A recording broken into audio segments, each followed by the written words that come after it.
Good afternoon. I'm Dave Thompson. I'm the Education Director for the ACE Academy of Cleaning Excellence and President of the Green Clean Institute.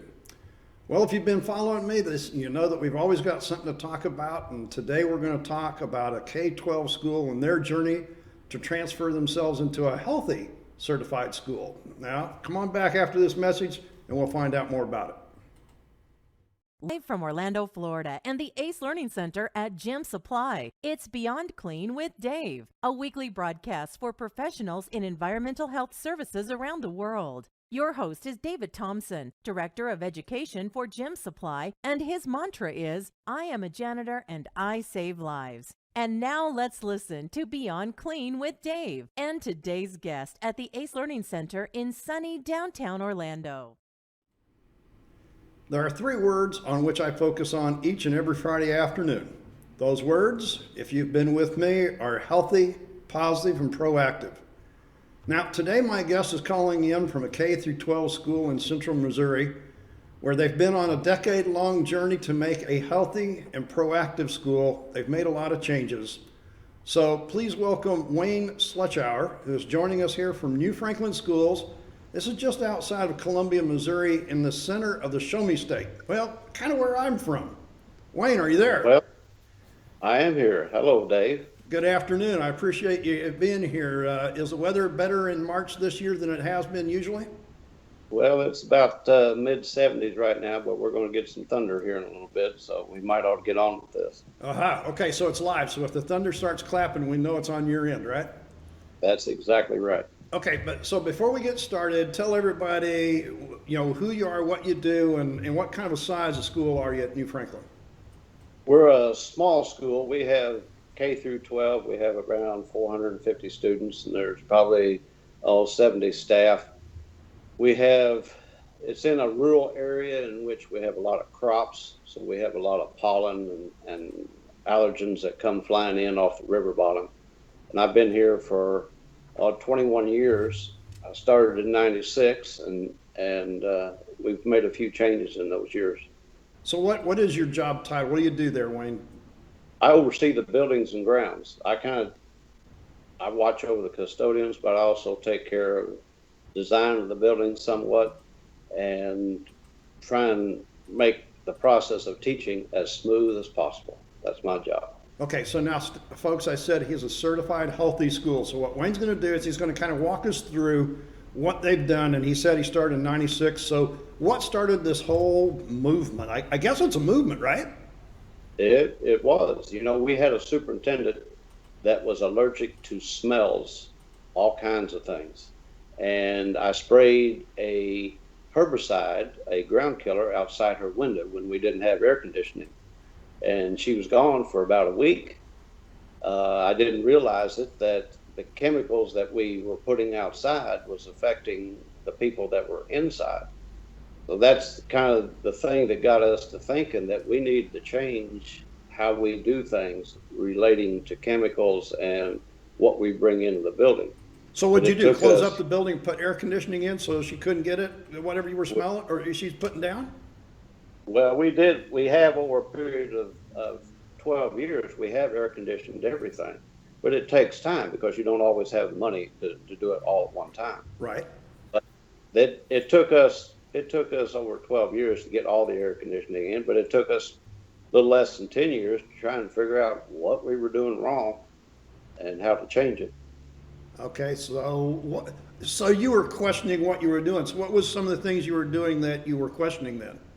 We were using oily mops. We were using petroleum-based product on the mops to sweep up the dirt. That would hold the dirt. We were using all kinds of chemicals, drain cleaner, you name it, whatever they used to use, that's what we continued to use. And if you've ever worked with oily mops, you know that there's a smell there, and there's a petroleum smell, just like when you have in candles and stuff like that, and that affects allergies. And it affected this superintendent too.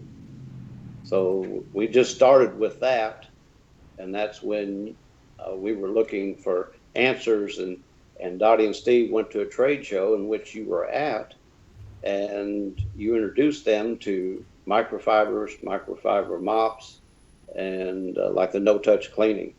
So that was kind of what started us, and then we kind of modified that as we've gone. So I think that was around 2006 or so, when I just happened to be at the right place with the right time, with a no-touch cleaning system. I really didn't have any idea that this was the struggle that you were going through at that time. I just thought that these two people wanted to improve something. Well, we were always asking questions, and when you have a nurse on staff and she tells us, well, this isn't good and that's not good, well, we got to eliminate what those particles are that we're trying to help this person out with. So I think, if I remember right, correct me if I'm wrong, but if I remember right, you came after the small items before the no-touch system could be budgeted in, and you started with what you were wiping by hand. That's correct. I mean, we used your microfiber. We eliminated those oily mops. We used microfiber floor mops. We used microfiber towels, in which everything is washed. The ones we started out with, we still have. We've added to them, but we still use the old ones. I mean, Okay, so now wait a minute, audience. I don't know if you caught this or not, but you started getting those back in 2006. We're 2017. You're still using some of the same original ones? Yes, we are. All we have to do is just add a few new ones here and there whenever we've increased our square footage, so we need more. And they still work. There's nothing wrong with them. Okay, now I know a few things. I'm not going to give it all away, but I don't want to leave people with the fact that you only use microfiber on the tabletops and stuff, because you added a lot more to it than that. Well, we've added, for instance, the easiest part to do is to add doormats. I mean, not just a doormat. We're talking a large doormat that covers several square feet in front of the doors in which they bring dirt in. When they come in off the buses, it's a rural community, their feet are dirty. We use those mats to clean their feet. When they come in off the playground sometimes is a little muddy out there. So that mat in the back is huge, but it traps the dirt. We can go in there and we use a vacuum to clean it off. We don't sweep it off. Everything is vacuumed. The broom is really, we don't use a broom to speak of except to get around the corners. That's it. Okay, so the broom is dead. Pretty much. Yep, that and the mop bucket's gone. Oh, wait a minute. I was going to say kill the broom, but now you're saying kill the mop bucket too? Well, that was one of the first things we eliminated because we don't even use it to put on floor finish anymore. The only mop bucket I have now is when we wash buses. That's the only mop bucket we use. Okay, so there's no mop. So then I'm listening to you, Wayne, and you're saying the broom and the mop bucket belong outside the building. That's exactly right. Some place where you can't use a vacuum. That's the only place it's used. Okay, so you're vacuuming the dirt off of the mats. They're acting as boot scrapers, because I know kids in the rural area, well, maybe kids everywhere, they don't scrape their feet. So the mats are scraping their feet. You're vacuuming it off. You're vacuuming other places too, I think. What we do, we like the tabletops, like lunchroom tabletops. When we go in and we spray them down and we wipe them down with microfiber towel, we also come back and we vacuum that off with a window vac, so that we're removing the slime that's left on there. That part doesn't have to be treated if you can vacuum that part off. Then we do that in the classroom also. We do it once a week in the classroom, unless we have a classroom that has a few too many sick kids in it. To keep from spreading those germs, we'll go in and we'll do that daily. Okay, so what you're saying is you're using the microfiber to agitate and remove some, but the vacuum is the big removal part. That's correct. You just don't want to leave anything on that table that has to be treated. Okay, so take everybody back to the bathroom and the no-touch system. You still doing that? We are. We use a Kaivac for that, and we use a lot of microfibers in there too. But we use Kaivac in there to remove it goes in, we spray it and let the chemical sit for just a minute, and then that floor comes nice and dry when you vacuum it off. Everything's dry when they go back in. Okay, so all of these procedures, I'm sure that you still use 15 or 20 chemicals. No, there's only two chemicals. There's one for the floor, and then there's one for above the floor. That's all we use. And we don't let the teachers bring anything in, because if they bring something in, that may trigger something and we wouldn't know what it is. So we're the only ones that bring anything into the building. So back to, you're using the less is better kind of situation. You can control it more and you don't have the allergy issues. Well, less is better. There's two different reasons for that. One is the person part. The people part is that they don't have the different chemicals for them to react to. The other part is from a financial part. We have kept the same budget for 15 years and doing a better job of what we're doing. For instance, we don't treat floors the same. We will put a water-based finish on the gym, and we haven't finished it. We haven't put $1,000 out a year for several years, and all we do is go in and burnish it, and it makes it look just like brand new. Same way with our classrooms. We'll go in and we'll top scrub them every year, put a new floor finish on, but we don't strip that out every 3 or 4 years to take it all the way down. So that eliminates a lot of chemicals right there. Okay, so hey, you're going right along. I think you're covering all the things that we worked on over the decade. But I think one of the other things that I wanted to make note of is, when are you doing the cleaning? I think a lot of people, they would be surprised to hear what you'd say. Well, there's a lot of times when classrooms are empty during the day in which we can slip in there, especially if we have several sick people in there. Those teachers would love to go to the library for 15 minutes if we can go in there and treat that room. So they don't mind for us to do that.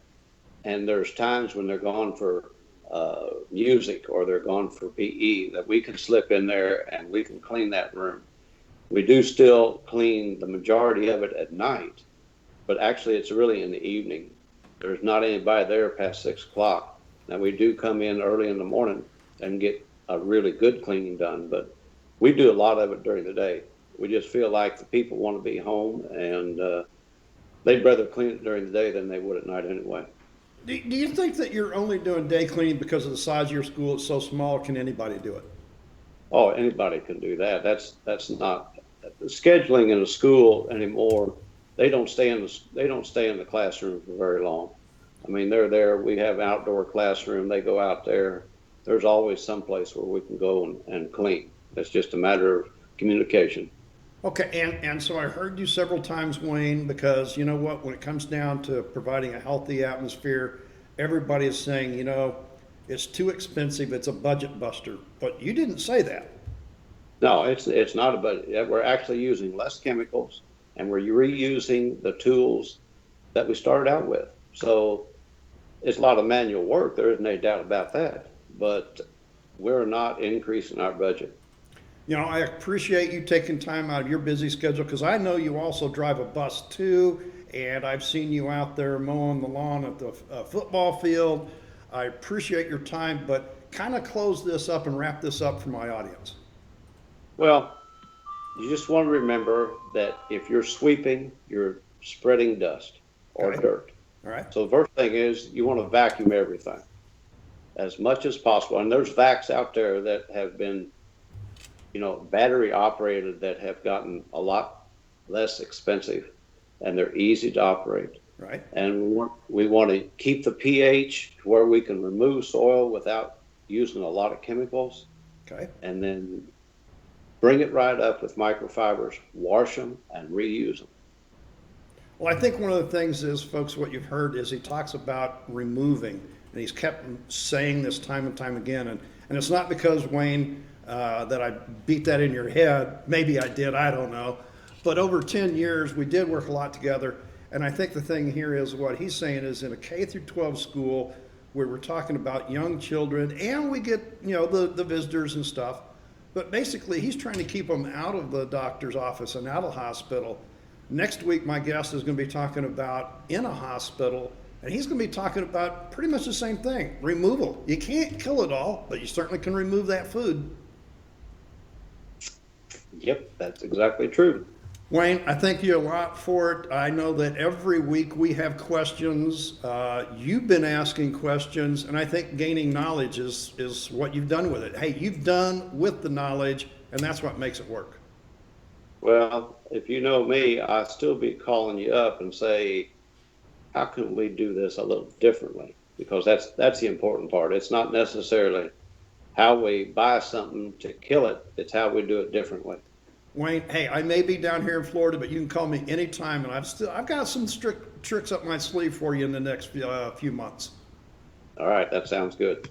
Wayne, it's been great having you here, spending time with us. As always, we get many questions from individuals here in the local area, even some from online. Last week, we had some people come down here from Atlanta, Georgia. So go to our gym website. That's gymsupply.net. I want you to find the education button. Click on that button. You'll see all of our live classes here in Orlando and our other 3 locations. I'm always putting up another live class. I have a Facebook page. I know I've got a bald head. Like and share my page anyway. I just like to see how many people look at my head. Anyway, be sure you go to my website. That is beyondcleanwithdave.com. You'll find all kinds of pictures there, archive stuff, information. Leave me a note. I'll respond to you. So I guess until next Friday, right here, 1 p.m. Eastern Time. It's live from Orlando. I'm Dave Thompson. Keep changing your future. Keep those changes healthy, positive, and proactive. And remember my mantra.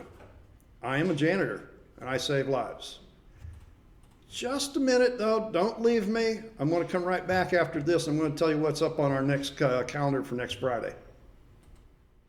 You have been listening to Beyond Clean with Dave and his guest. Sharing what you learn with others is what turns knowledge into professional development. Live classes are hosted each week at one or more of our 4 locations in Central Florida. Remember, janitors save lives. Be sure to put us on your schedule to watch next week as we present another broadcast of Beyond Clean with Dave. Now, this next Friday coming up, I will be talking with my regular guest speaker, Daryl Hicks. You know, he wants to talk to me about what you don't see can hurt and possibly will not only hurt but kill you. So, you know, I want to find out. Daryl, he says he's an expert in removing soil, and he's opposed to transferring that breeding material for bacterial growth and survival. He doesn't want you spreading anything. He wants you to know you should remove it. So, come on back next Friday, and we'll see what Daryl has to say, 1 p.m. Eastern Time. Till then, have a great week. Thank you for watching.